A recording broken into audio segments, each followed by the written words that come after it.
आफ्ताब के बारे में तो अब ये पता चल रहा है कि आफ्ताब मुसलमान है ही नहीं, आफ्ताब पारसी है। क्योंकि मेरी नजर में मुसलमान या हिंदू हो मुझे नहीं मतलब फर्क पड़ेगा, मेरी नजर में वो दरिंदा है। लेके फिर रहे ना ये लोग दिल्ली में हिंदूवादी संगठन कि ये हिंदूवादी संगठन नहीं, भाजपाई संगठन वीएचपी कि लव जिहाद। कि इस देश को तोड़ने में और इस देश का बेड़ा गर्क करने में मोदी से एक कदम आगे बढ़ करके स्ट्रीम मीडिया जो है वो अपनी भूमिका निभा रही है। मीडिया को खरीद करके देश में नफरत फैलाना चाहेंगे कि गुलामी में वो कर रहे हैं जो भारतीय जनता पार्टी का। बधाई देता हूं आपको, लाइव टीवी को और जुनेद भाई आप लोग को बधाई देता हूं। इस देश के लोकतंत्र को बचाने वाले प्रहरियों में आप लोगों का नाम लिखा जाएगा। नमस्कार, आप देख रहे हैं लाइव टीवी इंडिया और मैं आपके साथ जुनेद अंसारी और बातचीत करेंगे जिस तरीके से अपराधियों में धर्म देखने लगा है। आज के लोग देखें, नेशनल मीडिया की बात करें तो अपराधी में धर्म देखते हैं, उसके बाद जो है डिबेट पे डिबेट और जहाँ हत्या हुई उसके बाद जो है मुद्दा आ चुका है लव जिहाद पे। ट्विटर पे ट्रेंड कर रहा है लव जिहाद, लखनऊ से लेके दिल्ली मुंबई में जो नेशनल मीडिया इस तरीके से चला रही है कि लव जिहाद जो है भारत में फैला हुआ है और इससे बचने की ज़रूरत है। तो इसके जवाब में जो जयंत चौधरी ने साफ तौर पर कहा है कि ये मीडिया जिहाद को बंद करना चाहिए। तो नसीम खान हमारे साथ, इनसे बातचीत करेंगे कि कौन सा जिहाद इस टाइम चल रहा है। नसीम भाई, पहले तो स्वागत आपका चैनल में। धन्यवाद आपका बहुत बहुत। बिल्कुल, लव जिहाद जो है बिल्कुल पूरी तरीके से फैल चुका है भारत में, ऐसा लग रहा है इस टाइम। ये भारतीय जनता पार्टी का चुनाव के समय में हिंदू मुसलमान के बीच में खाई पैदा करने को लेकर के एक टूल है। ये लव जिहाद भारतीय जनता पार्टी को चुनाव में फायदा पहुंचाने का एक टूल मात्र है। इसके अलावा इसकी देश के अंदर कोई सच्चाई नहीं है। अगर लव जिहाद जैसी कोई बात है तो हिंदू मुसलमान की शादियां अब भी हो रही है और भारतीय जनता पार्टी के राज में हो रही है। लेकिन नेशनल मीडिया में तो लगातार 3 दिन से यही डिबेट चल रहा है कि आफ्ताब ने श्रद्धा को मार दिया, हत्या कर दी, ये जिहादी है, ये आतंकी है। आफ्ताब को तो जो निकल के आ रहा है, पहली बात तो आफ्ताब की आपने बात की है, मैं आफ्ताब को ना मुसलमान मानता हूँ, ना हिंदू मानता हूँ, ना किसी और धर्म का मानता हूँ। आफ्ताब एक बहुत खतरनाक अपराधी है और ऐसे अपराधी को फास्ट ट्रैक कोर्ट बना करके ट्रायल पे ले करके जल्द से जल्द संविधान के अनुरूप फांसी की सजा का होनी चाहिए। लेकिन जिस तरीके से टेलीविज़न ने अपना रोल अदा किया हुआ है, उसके बाद हमें ये महसूस होता है कि इस देश को तोड़ने में और इस देश का बेड़ा गर्क करने में मोदी से एक कदम आगे बढ़ करके स्ट्रीम मीडिया जो है वो अपनी भूमिका निभा रही है। इसीलिए आज लोकदल के बड़े नेता जयंत चौधरी को ये बात कहनी पड़ी कि मीडिया जिहाद बंद होना चाहिए। और जिहाद को जब हम नाम लेते हैं, जिहाद एक अरबी शब्द है और जिहाद का नाम लेते ही क्योंकि पीछे कुछ ऐसी पूरी दुनिया के अंदर उथल पुथल रही आतंकवाद को लेके कि जिहाद का नाम आती है सीधा सीधा स्पष्ट एक बात सामने आती है कि जिहाद शायद दूसरे धर्म के खिलाफ, हिंदू धर्म के खिलाफ एक युद्ध जैसी बात है। जिहाद का मतलब होता है संघर्ष और संघर्ष किसी के भी खिलाफ किया जा सकता है। तो ये जो लव जिहाद की बात की जा रही है, देश में लव जिहाद जैसी कोई नाम नहीं है। और लव जिहाद किसे कहते हैं? हिंदू मुसलमान के बीच में शादी होना। भाई फिर तो भारतीय जनता पार्टी के दामाद मुसलमान हैं, बहुत सारे दामाद मुसलमान हैं, फिर हम क्या कह सकते हैं? और रही बात इसकी, मुसलमानों के बीच में तो कभी आवाज नहीं उठी। क्या मुस्लिम बच्चियों ने सब हिंदुओं से शादी नहीं की इस देश के अंदर? बताइए, नहीं की है क्या? ये बहुत लोगों ने किया। सचिन पायलट के यहाँ मुसलमान है, हमारी बहन बेटी सचिन पायलट के यहाँ है और रह रही अच्छे से, हमें कोई तकलीफ ही नहीं है। आज तक कोई ये बात ही नहीं आई कि उस बेटी को कोई तकलीफ हुई हो उस घर में और किसी मुसलमान ने ये कहा हो कि हम इसको नेगलेक्ट करते हैं फारूक अब्दुल्ला के परिवार को, फारूक अब्दुल्ला के परिवार से कोई संबंध तोड़ा हो किसी ने, या सचिन पायलट से हमने कभी घृणा की हो। सचिन पायलट हमारे बहनों ही है, इसमें कोई दो राय नहीं है और उनसे हमारा संबंध है, उनसे हमारा रिश्ता है। वो गुजर जाति से होंगे, उनके भाई होंगे, लेकिन वो हम मुसलमानों के बहनों ही है और हम इस पर फख्र महसूस करते हैं। तो लेकिन ये भारतीय जनता पार्टी के कौन से गिरह से लोग आ गए जो कि एक हिंदू बेटी किसी मुसलमान से शादी कर ले तो लव जिहाद, फायदा क्या होगा? किसका? ऐसा करते क्यों है? इससे क्या फायदा होगा भाजपा को? भारतीय जनता पार्टी इस देश के अंदर अल्पसंख्यकों से बहुसंख्यकों यानी मुस्लिम समाज से हिंदू समाज को खतरा बता करके और चुनावी फायदा लेना चाहती है। वो ये कहना चाहती है कि ये लोग हमारी बहन बेटियों को लेके भाग जाएंगे, ये लोग इस देश के अंदर से हिंदुत्व को खत्म कर देंगे। लेकिन ये देश के युवाओं को समझना चाहिए कि 1400 साल यहाँ पर 800 साल मुगलिया सल्तनत के बाद इस देश की नेशनल मीडिया की पकड़ हो चुकी है। मैं आप उत्तर प्रदेश में बैठे हैं, पश्चिम उत्तर प्रदेश में, और उत्तर प्रदेश में अपहरण को पकड़ बोला जाता था पहले चंबल की घाटियों में। इसलिए मैं ये कहता हूं भारतीय जनता पार्टी ने इस देश में मीडिया की पकड़ कर ली है और उनसे पकड़ करके जो चाह रहे हैं वो करवाते थे। डकैत जब पकड़ करके चंबल के ले जाते थे किसी को, उस पकड़ से अपने बर्तन धुलवाते थे, जब तक उसको छोड़ते नहीं थे।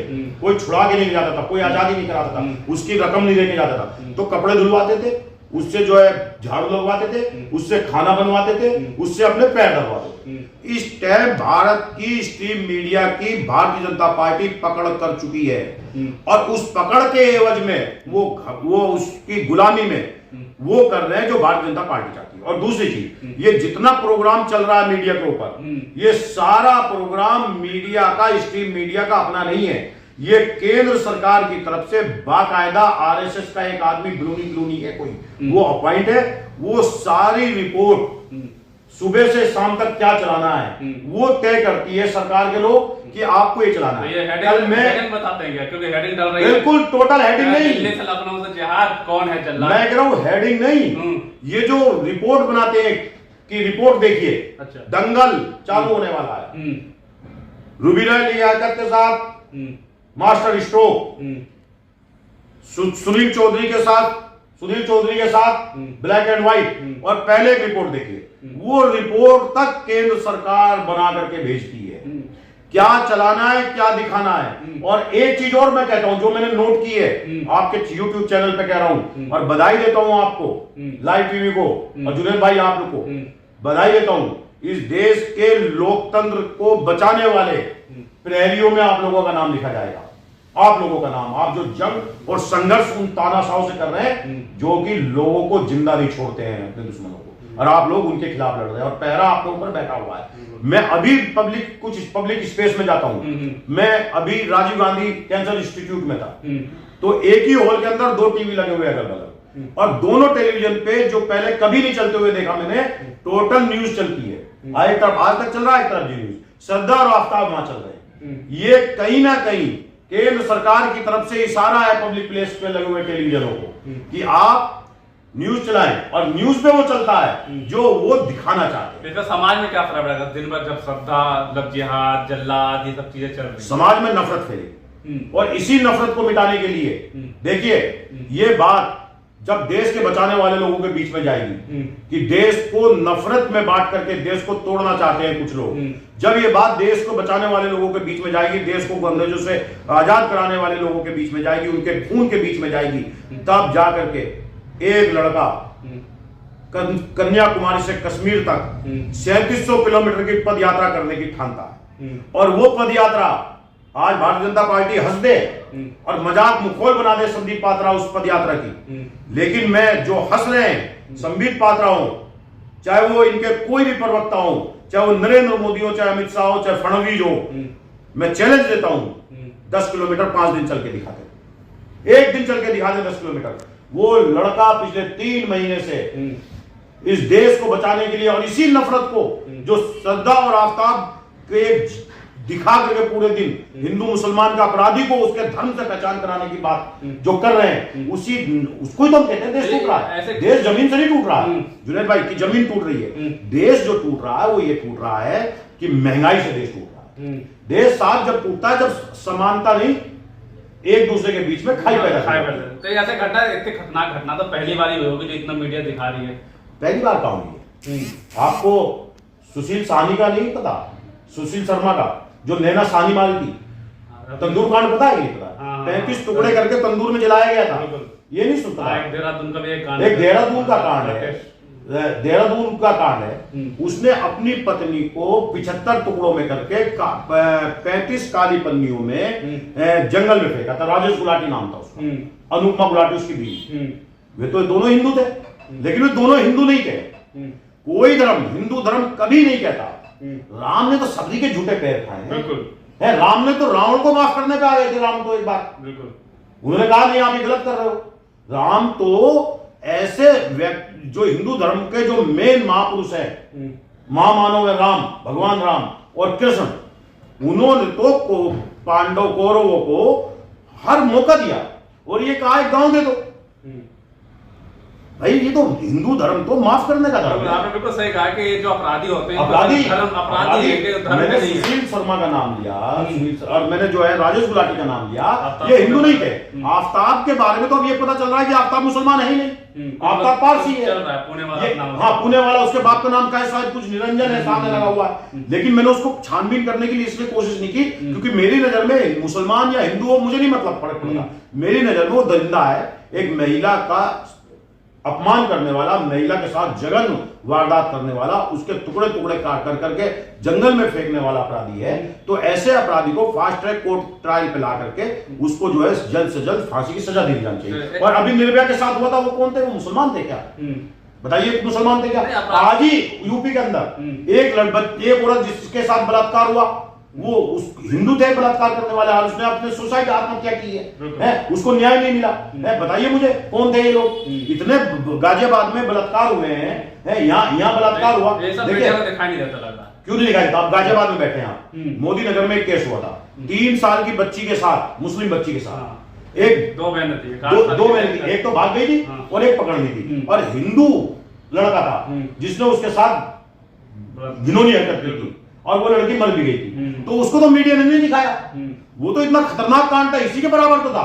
एक छोटी सी बच्ची, कोमल फूल जैसी बच्ची, जिसका शरीर अभी बन रहा था, उस बच्ची को कितनी बुरी तरीके से बहरमे से बलात्कार करके मारा है। तो उस बच्ची का तो मैं ये कह रहा हूं, क्या नाम है, दिन भर मीडिया पे चलना चाहिए था।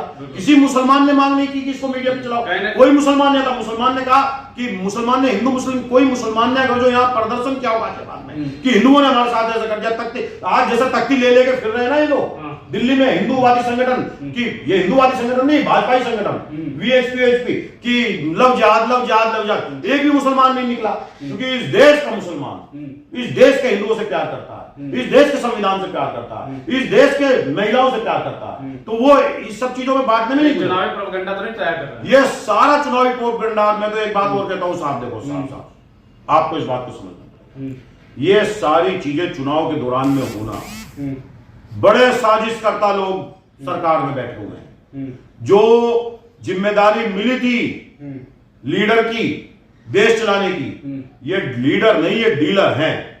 ये 24 घंटे चुनाव लड़ते हैं, 24 घंटे चुनाव जीतने की सोचते हैं। इसीलिए देश की अर्थव्यवस्था टूट रही है, इसीलिए महंगाई बढ़ रही है, इसीलिए देश नफरत में बट गया है, इसीलिए देश में संविधान का स्ट्रक्चर टूट रहा है, इसीलिए ये लोग मीडिया को खरीद करके देश में नफरत फैलाना चाहते हैं। बिल्कुल साफ तौर पर जो हमने जो आफ्ताब पुणे वाले की बात की, जो ये कांड हुआ पूरे देश में, मीडिया जिस तरह से लव जिहाद की तरफ से ज्यादा ध्यान दे रही है, मुस्लिम हिंदू मुस्लिम की तरफ ज्यादा ध्यान दे रही है, तो बड़े बड़े नेता भी इस पर बयानबाजी करने लगे हैं कि मीडिया से रिक्वेस्ट कर रहे हैं कि ऐसी जो न्यूज है अब चलाना बंद करिए।